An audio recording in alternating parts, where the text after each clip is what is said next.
Next, we're going to show that the derivative of the exponential function b raised to the power x is, well, b raised to the power x times the natural log of b. And we're going to consider this exponential function where b is a constant that's greater than 1. That's generally when we think of exponential functions, normally the base term is some number bigger than 1. A lot of times we just use the natural exponential function, so e. But it could be any constant greater than 1. And what we're going to do is we're going to use chain rule to actually prove this. But it comes down to this important algebraic property that says b raised to the power x can be written as kind of a special natural exponential function, e raised to the power x times natural log b. And why is this?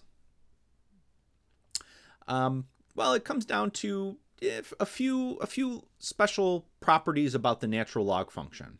We're going to be looking at those in more detail later on. But just to give a little example of what's going on behind the scenes here, let's actually start with the e raised to the x times natural log b.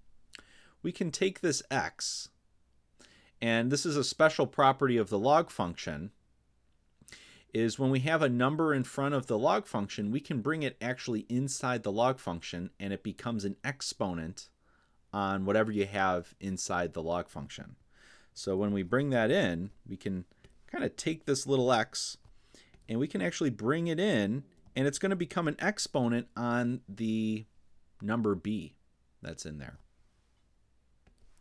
So we're going to end up with the natural log of b raised to the power x. And now, e and natural log, they're inverse functions of each other. So whenever they're next to each other in a composition like this, they just cancel out. So we're just using the cancellation property because they're inverse functions of each other. And then this is a special log property here. And we'll look at that in more detail in a later lesson. But it's just a log property that we're using. And so when e and natural log end up canceling, we're left with just b raised to the power x. So this is just an important property that we're going to use to help us show this derivative. So again, we're going to prove this formula here. So we're going to start with the derivative we want to calculate. We want to do the derivative of b raised to the power x. And we're going to use this other version that looks more complicated, but it's in terms of something we know how to differentiate, our natural exponential function. So we're just going to use this property. It's e raised to the x times natural log b. And so now we're just differentiating an exponential function. The exponent is kind of complicated, so we have to use chain rule. And so there's really kind of two things going on here. We have an outer function, which is e raised to some power. And then we have our exponent, our terms up in the exponent, and that's really our inner function. So x times natural log b. And natural log b is just some number. So when we apply the chain rule, which is what we're going to do here,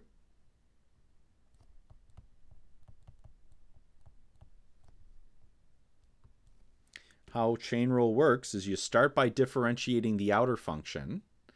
And so derivative of the natural exponential function just stays exactly the same. So this is going to stay exactly the same. But then we take those terms that are in the exponent and we multiply by their derivative. So we're multiplying by the derivative of the inner function. And when we look at this, natural log b is just a constant.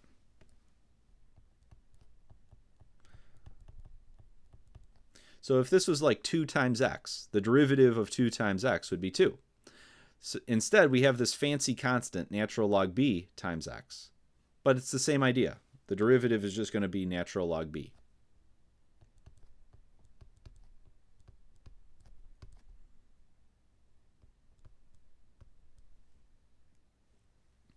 And then we convert back.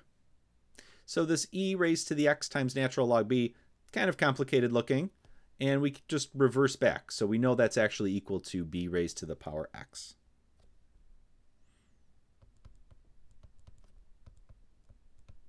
And there we go.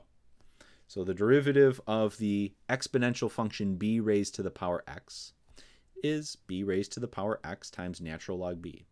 So for exponential functions other than the natural exponential function, the derivative almost stays the same, but there's kind of like this additional correcting factor here that gets multiplied in. So for calculus, that's a lot of times why we use the natural exponential function, why we use e, is because the derivative is very nice. It doesn't have that additional kind of factor in the derivative. All right, so that does it. That proves this result. So next we're going to look at the derivative of the log function.